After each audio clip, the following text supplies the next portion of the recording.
Hello guys, welcome back to my channel crazy life with Namrata. तो friends, कैसे हो आप सभी? उम्मीद करती हूँ आप सब बहुत अच्छे होंगे। दोस्तों, आपने सुना होगा, वो कहते हैं ना कि अपॉर्चुनिटी हर रोज़ सुबह आपका दरवाज़ा खटखटाएगी, पर अगर आप सोते रह गए तो वो धीरे से निकल जाएगी। तो बस यही बात है। इसी तरह की मैं आप लोगों को एक कहानी सुनाने वाली हूँ। सुन के आपको बहुत अच्छा लगेगा और बहुत कुछ सीखने को मिलेगा। एक लड़का था, वो पेट्रोल पंप पे काम किया करता था, पेट्रोल भरने का काम करता था। जब भी पेट्रोल पंप पे नई नई महंगी महंगी चमचमाती गाड़ियाँ आती तो उसके मन में ख्याल आता, पेट्रोल डालते रहता और सोचते रहता था कि काश मेरे पास भी ऐसी एक गाड़ी होती, मैं भी ऐसे कार का एक मालिक होता। सपने देखते रहता था कि किसी दिन मेरे पास भी एक ऐसी कार आएगी। जितनी अच्छी अच्छी गाड़ियाँ आती थी देख के सोचता था। अपना काम कर रहा था और सपने देखे जा रहा था, सोचता रहता था कि काश मेरे पास भी ऐसी गाड़ी आ जाए, कभी आएगी। इस ऐसे ही दिन उसका चल रहा था। एक दिन अचानक एक बहुत नई चमचमाती एकदम बड़ी सी कार आके और पेट्रोल पंप पे लगी। उस कार को देखकर उसकी सपने और तेज हो गए। वो सोचने लगा कि वाह, ये तो बहुत सुंदर कार है। लड़का मन ही मन सोचने लगा कि काश ये कार मैं खरीद पाता। तो कार के मालिक के पास गया और धीरे से पूछा कि सर, ये कार कितने की है? तो उसके मालिक ने कहा कि 80 लाख रुपए की। बस ये सुनकर वो लड़का मतलब हक्का बक्का रह गया। उसके मुंह से अब आवाज़ ही नहीं निकल रहा होता, 80 लाख रुपए तो मेरे पास तो कभी नहीं आ पाएंगे। मन ही मन सोचने लगा, फिर कुछ बोला ही नहीं उसने। कार का मालिक समझ गया कि इस लड़के को कार पसंद आ रही है।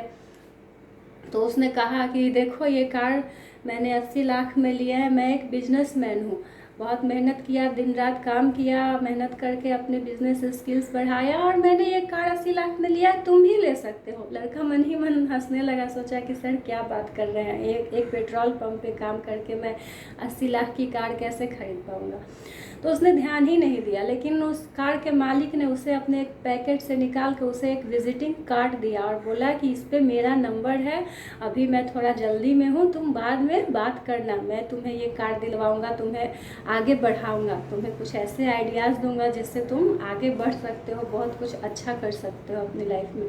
तो वो कार लेकर उसका मालिक तो चला गया, लेकिन लड़का मन ही मन बेचैन हो रहा था, सोच रहा था, असमंजस में था, क्या करे ना करे, बात करूँ ना करूँ। सोच रहा था कि कैसे थोड़ी होता है, ऐसे कोई 80 लाख का कार थोड़ी ना दिला देगा, ये सब लालच ज़्यादा अच्छी बात नहीं है। एक तरफ से सोच रहा था, ऐसे ही सोचते सोचते असमंजस में पड़ा रहा। फिर जब शाम हो गई, घर जाने का टाइम आया, तो उसने कहा कि छोड़ो, ज़्यादा लालच अच्छी बात नहीं, ऐसे थोड़े कार मिल जाता है। उसने क्या किया कि विजिटिंग कार्ड के 2 टुकड़े किए, वहीं पास में पड़े डस्टबिन पर फेंक के चला गया और निश्चिंत होके चला गया कि अपने बस का नहीं है कार वार खरीदना, इतने महंगे कार लेना हमारे बस का नहीं है, छोड़ो, लालच के चक्कर में पड़ना ही नहीं। और निश्चिंत हो गया, आराम से रहने लगा। लेकिन सपना, अगर इंसान कोई सपना देखता है तो वो धीरे धीरे मन में बढ़ते ही रहता है। उस दिन के बाद भी जब भी कोई नई कार आती तो उसको देख के वो लड़का यही सोचता है कि काश हमारे पास भी ऐसा कार होता, मैं कुछ ऐसा कर पाता जिससे कार खरीद पाता। सपना देखे जा रहा था, पर उस लायक वो कुछ कर नहीं पा रहा था, वही पेट्रोल पंप पे काम कर रहा था। ऐसे ही साल बीतते रहे, 2-4 साल, 5 साल बीत गए। 5 साल बाद फिर एक दिन वो लड़का वही पेट्रोल पंप पे अपना काम रोज की तरह कर रहा था और फिर से वैसी ही एक कार आकर लगी वहाँ पे।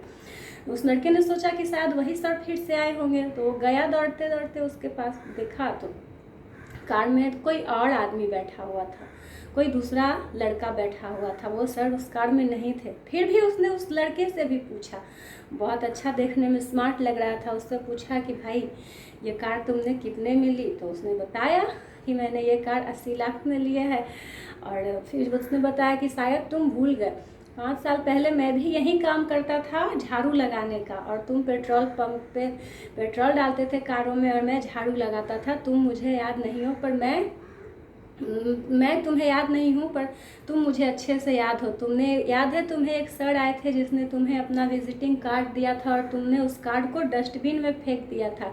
मैंने मुश्किल से उस कार्ड को जोड़ा और उस कार्ड पर लिखे नंबर पे बात की, उस सर के पास पहुंचा और उन्होंने मुझे काम सिखाया। मेरे स्किल्स को, हुनर को देखते हुए जब मेरा प्रमोशन होता गया और आज मैं इस मुकाम पे पहुंचा हूं कि मैंने वो कार खरीद ली है।